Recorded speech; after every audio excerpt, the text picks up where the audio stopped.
Good evening, Youth Connect. Welcome to our Youth Connect party kung saan nakikita-kita tayo. At lagi naman tayo nakikita-kita.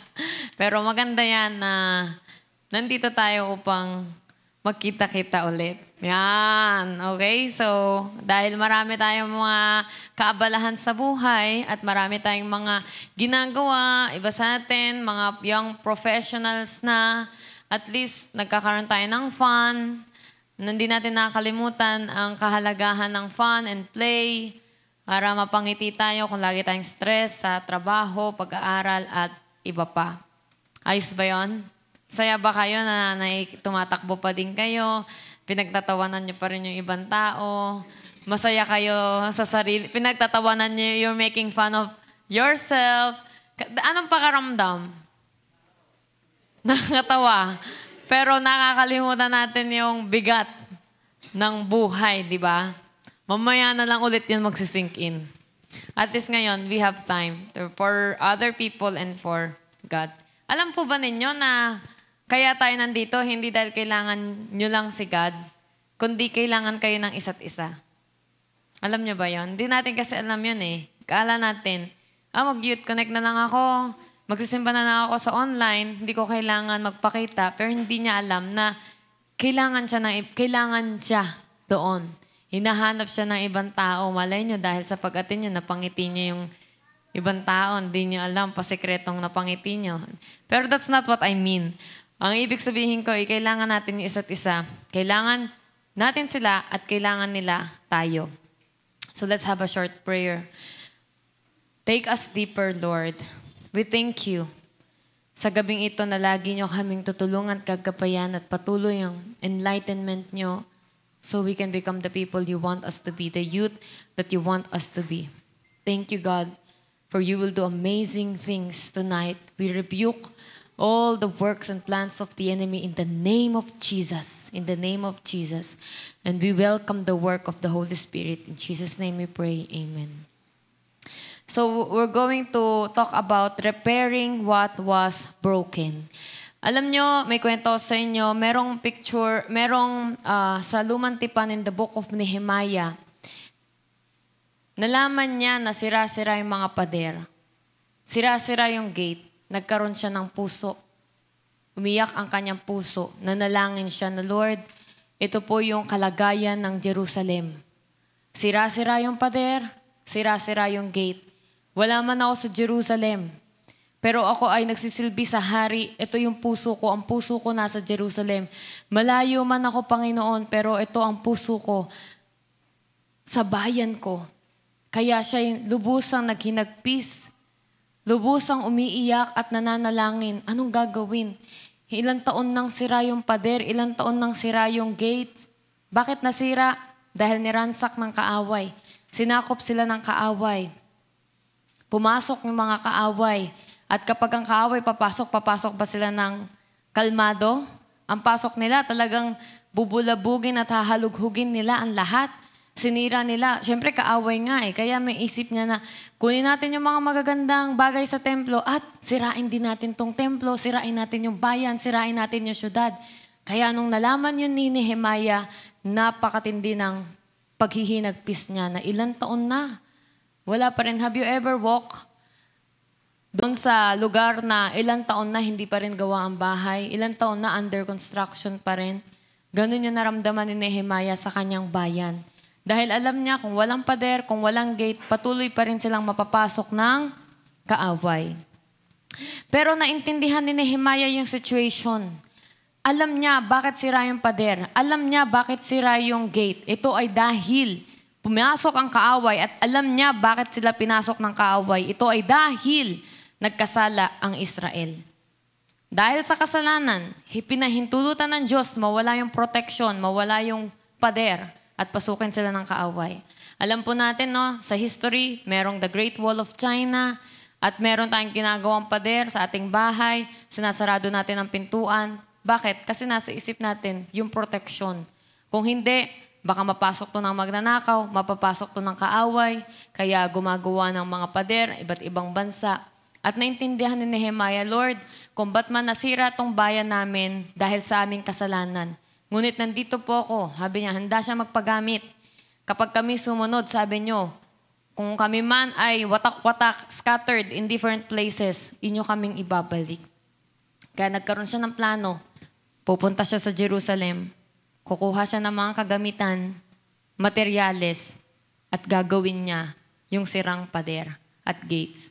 Biruin mo si Nehemiah. Wala siya sa Jerusalem nito Naglilingkod siya sa hari, sa malayong lugar, ibang bansa. Bilang wine bearer. At may mga nakatira sa Jerusalem, walang nakaisip, walang concern. O kung may concern man, pakiramdam nila, napakalaking trabaho to. Hindi ko kayang gawin simula ng pader ng Jerusalem. Pero si Nehemiah nagkaroon ng pag-asa. Kaya nung bumalik siya sa Jerusalem, sinabi niya sa mga tao, nakikita niyo yung kalagayan natin? Gusto niyo ba patuloy tayong maging kahihiyan sa Diyos?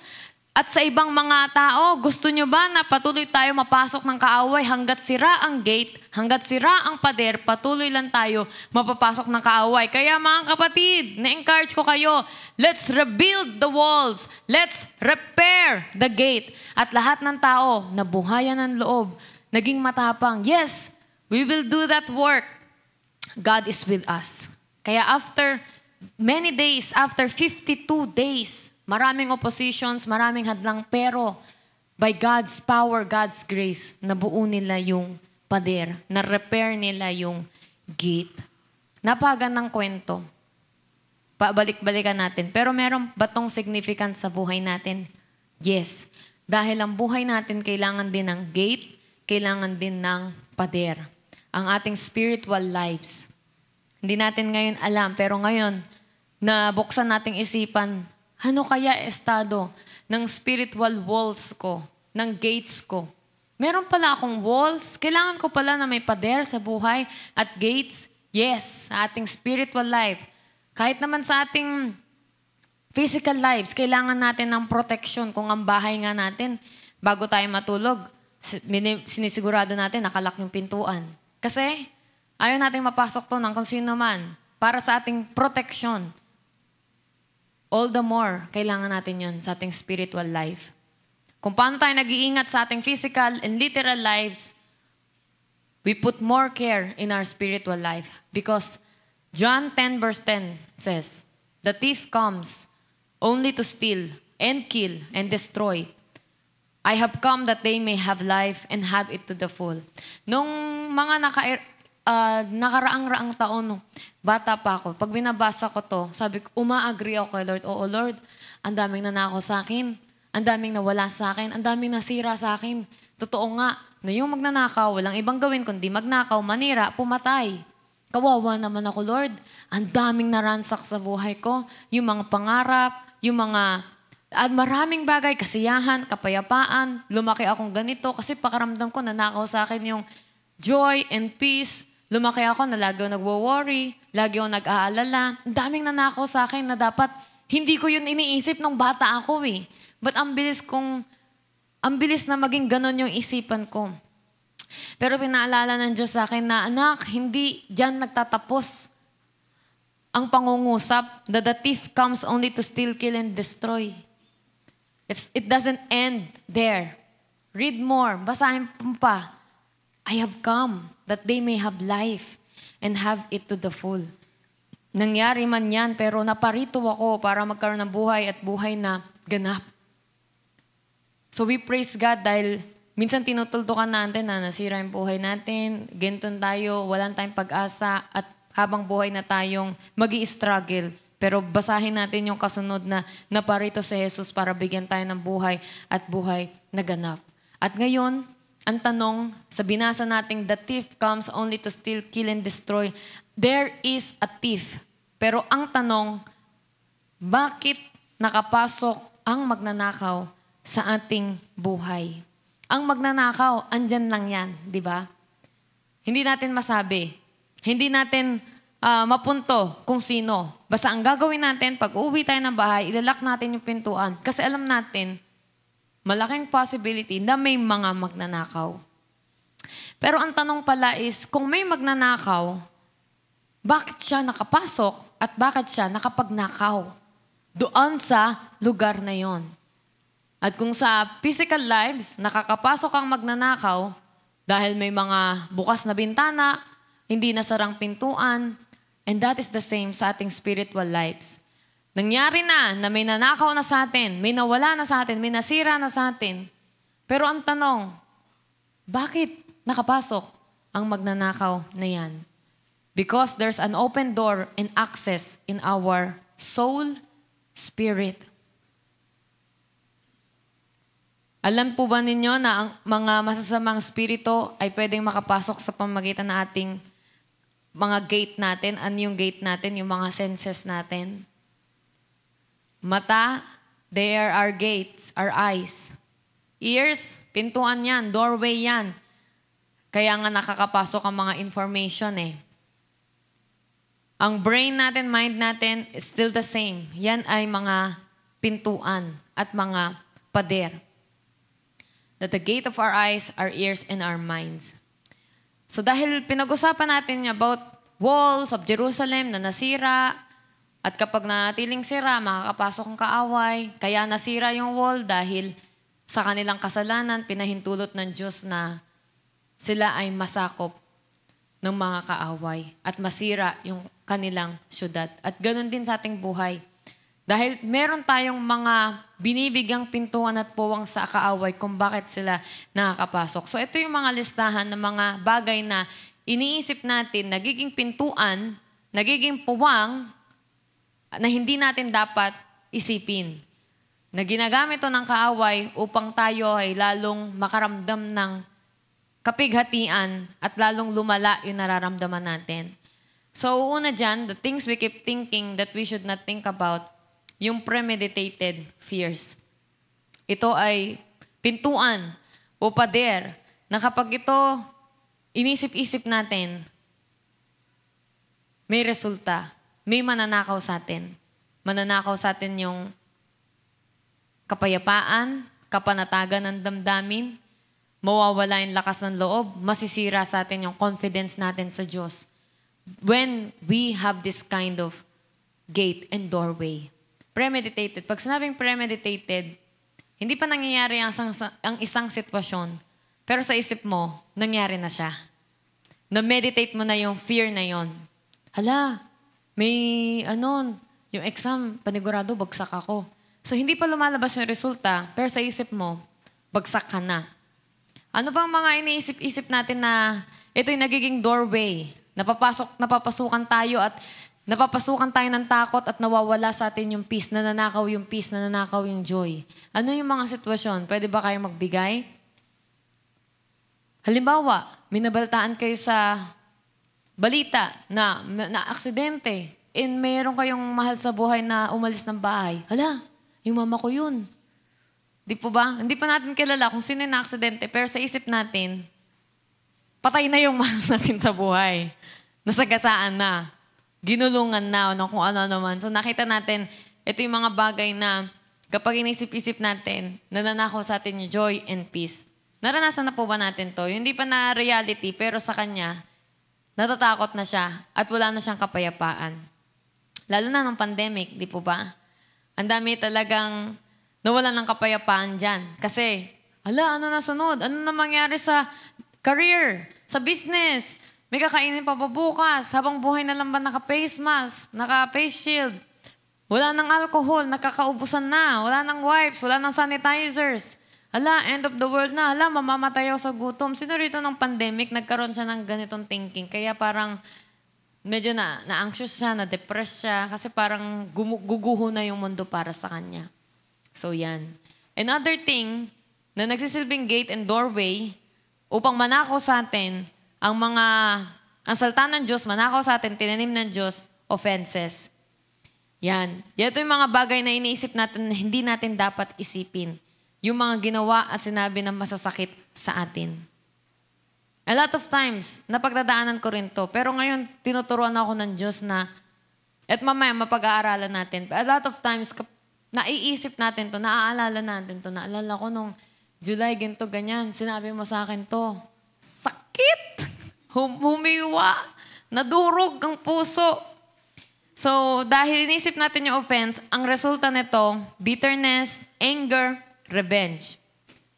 Ano yung nawawala? Nananakaw yung pag-ibig mo sa kapwa.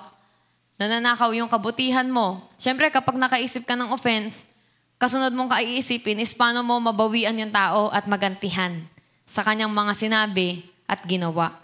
So nakita natin yung analyzation na may nakapasok at may kukunin sa'yo, may nanakawin sa'yo, yung kabutihan mo, yung innocence mo, yung mukha kang anghel, pero yung isip mo, demonic na. Yung talagang nilulublob mo na yung tao sa mainit na tubig, sa galit mo sa kanya. Nawawala yung kabutihan, nananakaw, dahil nakapasok itong magnanakaw na to na premeditated fears on offense. And another thing, impure images and thoughts. Yan yung mga babantayan natin dahil kapag napasukan tayo nito, ang nanakawin naman nito ay ang ating purity and innocence.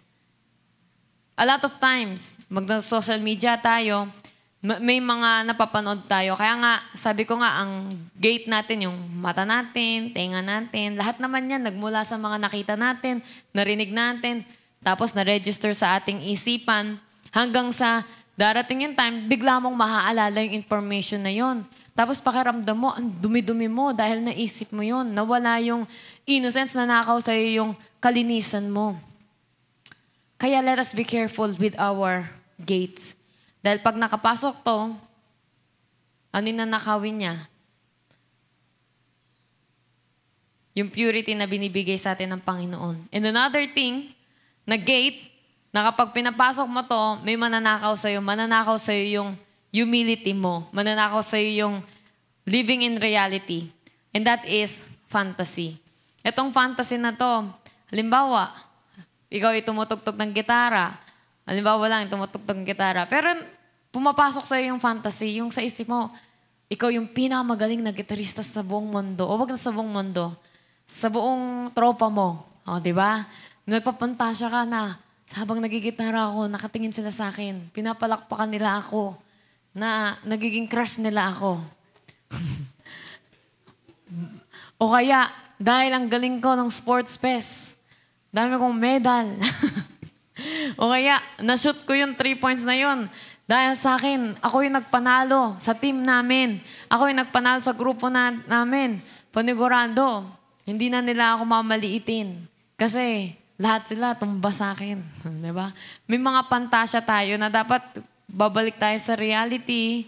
Kasi dahil ang dami nating na-achieve o kahit hindi tayo naka-achieve, may achievement ka man o wala, pero yung fantasy dumadating yan eh. Ano yung nananakaw sa atin? Yung humility natin. Sa harap ng tao, hindi mo sinasabi, mukha kang humble. Pero ang totoong humility, it's not on the outside, but on the inside. How you see yourself. Fantasy. Be careful. Baka mamaya, we are so humble to people. Opo. Sige po. Pero sa isip mo, I'm the greatest. The most beautiful. I'm the smartest. Mas angat ako sa kanya. Ayan. Nananakaw sa atin yung ating humility. And there's only one thing that we should meditate, and that's none other than the Word of God. So anything na hindi salita ng Diyos, ay hindi natin dapat i-meditate. Hindi dapat pumasok sa puso at isip natin. Try natin. Kapag i-meditate natin sa salita ng Diyos, mararamdaman nyo naman yung resulta eh. Makakaramdam ka ng, alam mo yun, yung ang gulo-gulo ng isip mo, tapos pag nagbabasa ka ng Bible, parang na-arrange siya. Nagkakaroon ka ng pag-asa, nagkakaroon ka ng liwanag. As opposed to, pag inisip mo, yung masakit na sinabi sa inyo, ano yung resulta? Kahit lagay niyo yung kamay niyo sa puso niyo, mag-iiba din tibok ng puso niyo, di po ba? Natutulog ka na lang, may naalala kang inis, galit, mag-iiba tibok ng puso mo, bibilis. Dahil sa ating mga pinahintulutan sa ating isipan.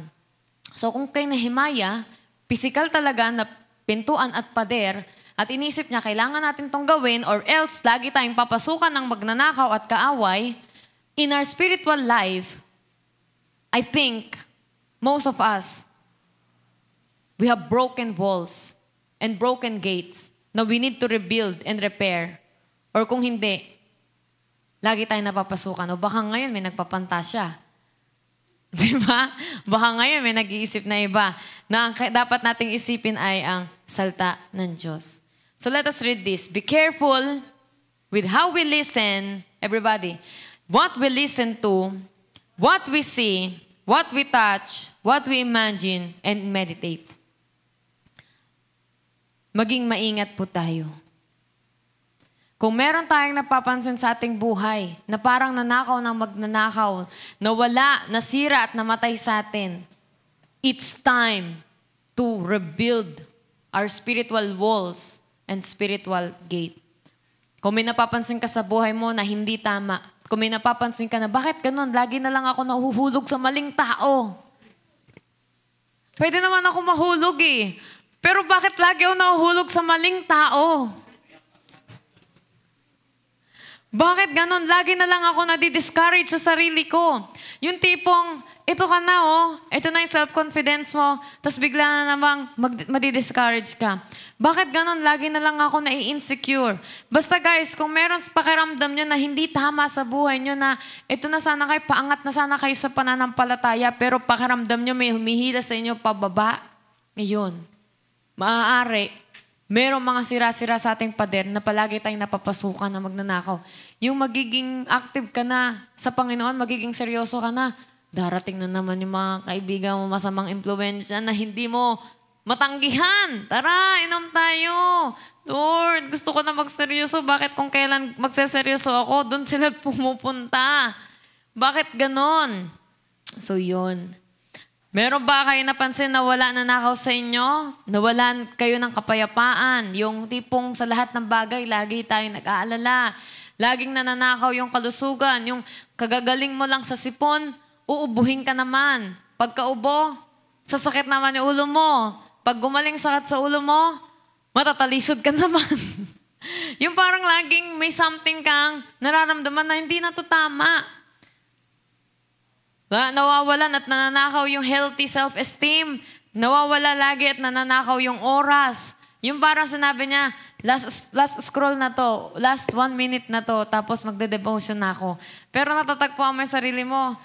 Ang tagal mo pa rin nag-scroll. O kaya nanonood ka ng series na last na series na to or last na episode na to. Pero, hindi, isa pa. Last na talaga. Nararamdaman po ba natin yon? Hanggang sa nakikita nyo, bakit ganon? Lagi parang nananakaw yung oras. Gusto ko na nga gumawa ng tama. Gusto ko na magluto. Kailangan ko na maglaba. Pero laging wala ng oras. Pero pag inanalyze mo yung buong araw mo, andun ka lang. Hawak mo yung cellphone at kung ano man yung ginagawa. The thief comes to steal. So baka nanakaw sa atin yun. The thief comes to destroy. Baka meron dito sira na yung plano niya sa buhay. Palaging nasisira yung maganda niyang plano. Yung balak niya magbigay sa kanyang magulang. Laging nasisira yung plano na yon. Hindi matupad-tupad. Gusto niyang maging pagpapala sa iba. Laging nasisira yon. Hindi siya makapagpala at makapagbigay sa iba. Nasisira yung buhay dahil sa masamang bisyo. Yung gusto niya na magseryoso. Pero laging naaakit siya sa mga masasamang bisyo. The thief comes to steal and destroy and kill. Baka meron dito, namatayan na ng pangarap dahil mababa ang tingin sa sarili at pakaramdam nila, ito lang yung kaya namin gawin. Lumaki kaming ganito, ito na lang to. Wala akong karapatang mangarap ng mataas. Baka may mga isip na gano'n na laging namamatay yung mga pangarap niya sa sarili at sa pamilya niya. Namamatayan ng pag-asa. Yung normal na lang sa inyo yung ganitong sistema, halimbawa sa bahay, yung meron kayo, may mga moment na napapakamot kayo na ba't ganito? Namamatay na yung pag-asa na siguro lagi na lang ganito. Buong buhay ko na siguro ito titiisin na lang hanggat kasama ko yung ganito or hanggat ganito yung sistema. So I think there's something. We need to rebuild the walls and repair the gates. At ito yung gate na makakatulong sa atin. Basahin natin yung Filipos 4 verse 6 to 8. Sabay-sabay po tayo. Huwag kayong mag-alala sa anumang bagay. Sa halip, ilapit sa Diyos ang lahat ng pangangailangan nyo sa pamamagitan ng panalangin na may pasasalamat. Kapag ginawa nyo ito, bibigyan kayo ng Diyos ng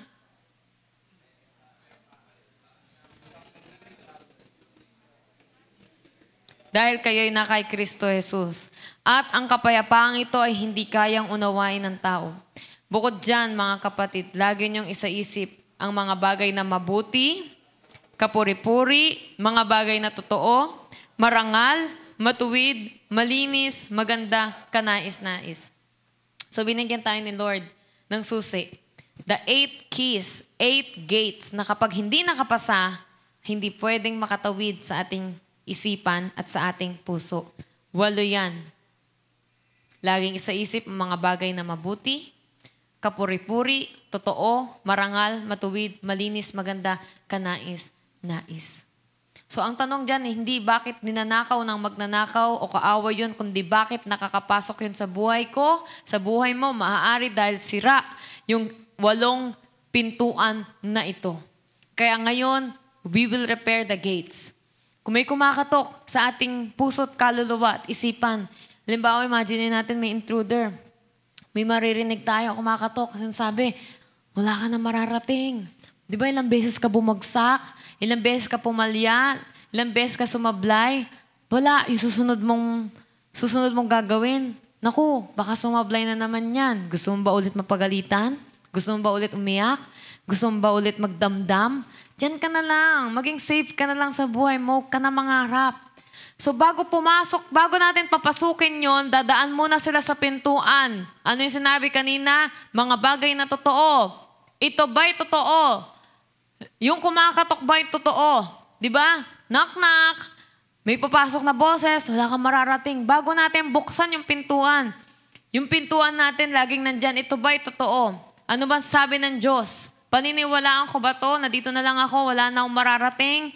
Kasi ilang beses na ako sumasablay eh. Siyempre, kapag ilang beses ka sumasablay, matatakot ka na, di ba?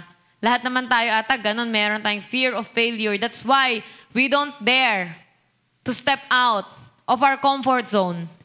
Because we rather be here than see ourselves failing. Do you get that? Okay na ako dito. Kesa yung gawin ko to, mag-risk ako nito, at makita kong sumablay. Lalo na adulting tayo, marami tayong papasukin. Yung iba, gusto mag-invest sa business. Gustong simulan to, gustong simulan yan. Ba't di mo masimulan? Kasi may boses tayo naririnig na pag yan sumablay. O sige, malulugi ka. Mapapahiya ka, kaya wag na lang. Lalo na ngayon, lumalaki tayo. Alam ko, may mga natatanim sa ating mga plano at pangarap sa buhay na gawin ko kaya tong business na to, pasukin ko kaya to, try ko kaya to, makakatulong to, pero baka hindi ako makuha. Sige, wag na lang. Kesa malaman kong bumagsak ako. Ito ba'y totoo? Ano sabi ng Panginoon? About my life, about your life, that He has a wonderful plan to my life. That's the truth. Kaya hindi ko papasukan sino man yung nagna-knock-knock na yan, na dyan na lang ako at babagsak at papalya ako. Dahil yung pintuan, sinasabi ng pintuan, God has a wonderful plan in my life. At sinasabi rin ng pintuan, kung mayroong kumakatok at sinasabi ng kumakatok na hanggang dyan ka na lang at wala ka nang mararating, nabuhay kang mahirap, mamamatay kang mahirap, nabuhay kang ganyan, na naghihirap, mamamatay kang nag-i-struggle din. Pero ano sabi ng Bible? Ano ba yung totoo? Sabi niya sa Ephesians 3 verse 20, kayang gumawa ng Diyos na higit pa sa aking inaasahan. Purihin natin ang Diyos na makakagawa ng higit pa sa hinihingi o inaasahan natin sa pamamagitan ng kapangyarihan niyang kumikilos sa atin. I know God is putting a lot of wonderful dreams and plans in your heart. Hindi tayo makalabas-labas sa ating comfort zone. Dahil may pumipigil sa atin yung magnanakaw na pumasok sa ating kaluluwa. Palabasin natin sila, let's repair our gate. At wag nating hayaan yung mga boses na yun, hatakin tayo pababa. Kaya pag may kumakatok, laging tanungin. Pag may knock-knock, knock-knock, who's there? Is it true? Is it good? Is it lovely? So ito yung 8 gates. Another intruder, may kumakatok ulit. Knock-knock. Knock-knock, meron akong papaalala sa'yo. Di ba nakita mo ulit yung tao na yan? Huwag mong kalilimutan yung ginawa niyan sa'yo, ha? Naalala mo, sinabihan ka niyang, ang pangit mo, ang pangit ng suot mo, hindi bagay sa'yo. Kahit sabihin niyang concern na siya sa'yo, pero di ba napahiya ka? Tama ba yun? Sabihan ka ng pangit ng suot mo. Huwag mong kakalimutan, bawian mo. Di ba sa Sunday, magkikita kayo? Sabihin mo rin. Sabihin mo parang pangit ng suot mo rin, ha? Pag sinabihan mo ng pangit ng suot mo, sabihin mo, mas pangit ka. Napahiya ka, di ba? Gantihan mo. Ito na pagkakataon, pahiyain mo rin siya. Kumakatok yun sa atin. Ano gagawin natin? Bubuksan natin pintuan? Ano yung sabi sa 8 gates? Is this lovely? Is this wonderful? Is this, ito ba'y kapuri-puri? Ito ba'y mabuti? Mabuti ba yon? Yun na naririnig kong idea na gagantihan ko at sasabihan ko rin siya ng sinabi niya sa akin. Mabuti ba yon? So tayo mismo makakapaghusga. Hindi. Hindi ko kayang gumawa ng kasamaan. Romans 12 verse 21, huwag kayong patatalo sa masama, kundi talunin nyo ang masama sa pamamagitan ng paggawa ng mabuti. Kaya pag may kumakatok, nakikita nyo mukha nung nakakainis na tao na yon, na pwede nyong bawian at gantihan. Huwag natin kagad papasukin. Tanungin muna natin, is it right? Is it good? Ito ba'y mabuti? Hindi? O stay out. Diyan ka lang sa labas. Hindi makakapasok yung idea na yon sa akin. Amen? Meron na naman kumakatok. Hindi na matapos-tapos ang kumakatok na yan eh. Di ba? Pero kapag Shopee o Lazada nyo yan, buksan nyo yung pintuan, bayaran nyo. Kasi in-order nyo yun. Mama, may kumulaw. Ano po ito, yung Shopee nyo? Ito ba'y tama? Ako ba'y may pambayad? Ito ba'y maganda? Di ba? Pa-cancel na lang. Kinawawa nyo yung rider. Wala na bang ginagawang masama. Kayo yung umorder nun. Okay? Maraming kumakatok. Mamaya may kakatok sa bahay nyo. Hihingi ng ulam. O kaya, ano yung mga kadalasang kumakatok sa inyo? May kumakatok pa ba? O sobrang isolated nyo sa mundo? Yung talagang walang kumakatok. O kaya walang kumakatok kasi diretso pasok. Walang pintuan. Sino dito may bahay walang pintuan? O, delikado ngayon sa mga magnanakaw. Eto, kaya talagang ano sa akin tong kumakatok na to, dahil nung bata kami, ito ang laging kami pinagsasabihan ng mga magulang namin na pag may kumakatok, wag niyong kaagad bubuksan yung gate. Tatanungin niyo muna, sino sila? Sino yan? O kaya kung may puwang kasi yung pintuan doon, sisilipin mo. Sino to? Yan ang bilin sa amin ng mama at papa na wag niyo bubuksan yung gate pag kumakatok lang. Tanungin niyo muna dahil sabi nila kung magnanakaw man yan, mga maliliit pa kayo pag binuksan niyo, hindi niyo na masasara yan. Gaganin nila yan. Tatalsik na kayo. Do we do that the same in our spiritual lives? Pag may kumakatok. May kumakatok na naman. Uy, ang ganda niya. Ang gwapo niya. Kaso may iba na siya. Pero,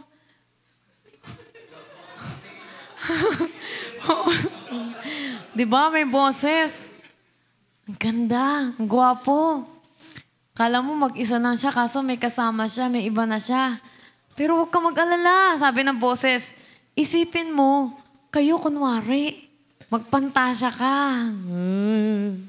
Isipin mo, ikaw ang prinsesa niya. Hindi mo magagawa yung gusto mong gawin, pero lahat ng gusto mong gawin, magagawa mo sa isip mo. At mararamdaman ng buong katawan mo yung kilig. O, di ba? O, napapangiti si Jeremiah, parang relate na relate si Jeremiah. At napapangiti si Janjan, relate na relate O, di ba? Hindi niya ako pinapansin, hindi ko siya makuha-kuha, pero okay lang kasi sa isip ko, kami. Ang umingiti si Jess. sabi ni Jess, huwag na nga, parang bawal na umiti Pero, believe it or not, huwag niyo na taas kamay niyo. May mga kumakatok, di ba? May jowa na kahit lahat, pero may nagandahan kayo. Hindi niyo sasabihin sa jowa niyo, pero sa isip niyo, nangaliwa na kayo. Di po ba? Tama ba? Limuel? Okay? So, ito yung mga joke-joke lang to. Wala tong true to life. Hindi ko naman alam yung isip niyo eh. Nababasa ba? Hindi natin napabasa. So, pero maaari, sumasaglit to sa isip natin na Siya yung bituin na hindi ko maabot-abot. Hindi ko masungkit-sungkit. Pero sa pantasya ko, hindi na jowa eh. Asawa ko na siya. Okay, so ano ulit yung pintuan natin? Sabi sa Bible, kanina sa Pilipos, ito ba'y matuwid? Ito ba'y malinis? Hindi. Kung hindi ito malinis, dito matuwid, huwag nating hayaan, huwag nating i-entertain. I-rebuke natin yun, policy natin, huwag nating hayaan makapasok. Takot ako sa Diyos. Hindi ko rin kayang isipin at gawin yan sa kapwa ko. 2 Corinthos 7 verse 1. Mga minamahal, dahil sa mga pinangako ng Diyos sa atin, linisin natin ang ating sarili sa anumang bagay na nagpaparumi sa ating katawan at espiritu. Sikapin nating mamuhay ng banal at may takot sa Diyos. Patindihin natin yung takot sa Diyos na kahit sa isip, hindi siya sumaglit. Kahit sa isip, hindi siya makapasok. Maging maingat tayo, lalo na yung mga, kahit hindi man tao eh, pero hindi talaga natin masungkit-sungkit katulad nung mga Koreano. Di ba pag kilig na kilig, di ba? Kilig na kilig, tapos meron kang favorite na artista, gustong-gusto mo siyang gawin, gustong-gusto mo siyang panoorin. Okay lang yun eh. Pero yung maging maingat tayo kasi medyo may kapupuntahan na yan eh. Pantasya. Fantasy land na ang papunta niyan. Sino ba yung favorite actor mo? Bes? O, tamo, napapangiti. Si Jungkook? Tom Cruise? Sino doon? Yung pinatay ni Tom Cruise o si Tom Cruise? Si Tom Cruise. Oh. Ano yung mga pinantasya mo kay Tom Cruise? Siyempre, di mo... Ay? Ay? Sino? O, di ba? Lalo na yung may mga favorite na superhero. Pakaramdam nyo. Kayo si... Sino ba yon? Yung ano ni Superman? Si... Lois Lane. Ah! Parang nahuhulog kayo sa building. Tapos kayo yung biglang sinagip ni Superman. Yan. Bago kayo matulog, di ba? Pinapanaginip nyo yan. Kaya ang ganda ng panaginip nyo, tulog nyo kasi sumasama sa panaginip. Ito ba'y matuwid? At, di ba parang joke-joke lang siya, parang kilig-kilig. Pero paglalaruan na ng demonyo yung isip natin eh, hanggang sa magiging marumi na siya. Kaya sabihin natin, hindi. Takot ako sa Diyos. At hindi ko rin kayang isipin at gawin yan sa kapwa ko. So ito yung mga gates and pintuan dapat nating i-rebuild and i-repair. So do you think you have broken walls and broken gates? And you let so many ideas, so many things, so many fantasy in your mind and in your heart. Sige, taas kamay yung alam niyang, Lord, kailangan ko maging Nehemiah. Kailangan kong muling buuin yung nasira para hindi ako laging napapasok ng mga masasamang kaisipan, masasamang idea. Amen? So lahat tayo. Kaya maging Nehemiah tayo. Magkaroon tayo ng concern sa ating sarili kung paano nyo lagi nilalak yung pintuan nyo. Maaari may pintuan man tayo sa ating kaluluwa pero walang lock. Kaya lahat may access. Again, it's time to build the lock. Build the jolt. And yung mga lock na yun is yung 8 gates. Pag may papasok na India, tama ba to? Hindi. O diyan ka lang sa labas. Huwag ka papasok. Pag may meron na namang kumakatok, malinis ba to? Matuwid ba to? Mabuti ba to? Hindi. Hindi. Ang iisipin lang natin ay yung salita ng Diyos. Let's build that habit and practice at makita natin, part na siya ng personality mo. Para hindi tayo nararansak. Kasi pag nakapasok ka magnanakaw sa isang bahay, hindi po ba may kalayaan ng magnakaw? Nakawin. Kung ano man yung gusto niya. Babuyin. Sirain. Kung ano-ano man yon. Tama ho ba? So, yun yung maganda na maging maingat tayo dahil pag nakapasok yung ganong bagay, kahit sana, kung pwede lang natin masabi sa magnanakaw, sige yung iPad na lang, please, kunin mo. Wag lang yung laptop. Wala tayong magagawa, di ba? Lalo na may hawak silang patalim. Hindi sila pwedeng Sige, sabi mo, iPad na lang kunin ko. Kahit anong gusto nilang kunin, kukunin nila. Kahit anong gusto nilang sipain, sirain, gagawin nila yan. Lahat tayo biktima lang. Kaya bago pa sila makapasok, mas mahirap silang palayasin. Pag nakapasok sila, gawin na natin yung pintuan pader at wag nating hayaang makapasok sila. Amen? So let us pray. Lord, we thank you. We do not know how broken, Lord, how broken we are. Na kaya pala nakakaramdam kami na parang ang dumi namin, ang baba ng tingin namin sa aming sarili, at maraming mga negatibong bagay. Ito ay dahil sira-sira pala yung pader at pintuan na dapat buo upang hindi makapasok.